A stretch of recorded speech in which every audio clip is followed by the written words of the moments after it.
এটা কিন্তু ঝগড়া হচ্ছে, ঠিক আছে?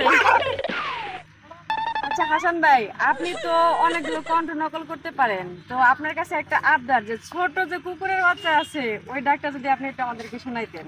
ও আচ্ছা, ঠিক আছে, ওকে, আমি বলবো অবশ্যই আপু। হ্যাঁ। সো ছোট কুকুরের বাচ্চা যে তেমে মানে বউ বউ শব্দটা করে ওর পরে মায়ে যখন দিয়া এবার বসে থাকে চারিদিকে,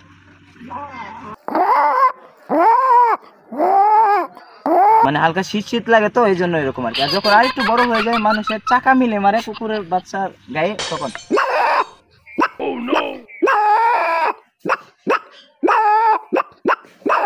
যখন কুকুরের বাচ্চাটা মোটামুটি মাঝারি বয়স্ক হয়ে যায় তখন সে কি হবে?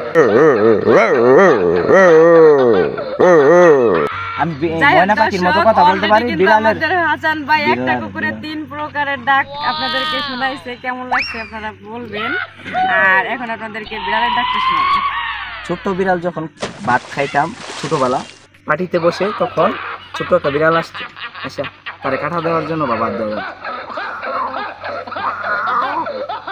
খুব চমৎকার, কিন্তু অরিজিনাল বিড়ালের মতো মনে হচ্ছে। এখনো কিন্তু ছোট বিড়ালগুলো এরকমই ডাকে। আপনাদের কেমন লাগছে আপনারা একটু জানাবেন। আর যদি এরকম আপনারা ভয়েস শুনতে চান পশু পাখির বিভিন্ন রকম, তাহলে হাসান ভাইয়ের সাথে যোগাযোগ করবেন। আর যখন একটু বড় হয়ে যায় তখন, আর যখন দুই বিড়ালে ঝগড়া করে, মানে একজনের জানার জন্য যখন টাইনা নিয়ে যায় ভালো। এটা কিন্তু ঝগড়া হচ্ছে, ঠিক আছে? Thank you, thank you. আরে বড় কিটা দিছ আমাকে সেটা পারছি আপনার ভয়েসগুলা ভবিষ্যতে আপনি আমার সে ভালো বলে ডাক পারে কিরম বল দিতাম ডাক কুকুরে ডাক। আপনি একটু মোটামুটি প্রফেশনাল কুকুর বিড়ালের ডাক পারে। আপনারা কিন্তু যদি কেউ চান যে না আমরা এটা থেকে বিনোদন চাইতেছি, তাহলে যোগাযোগ করতে পারেন, আপনাদেরকে ভরপুর বিনোদন দেবে, ঠিক আছে?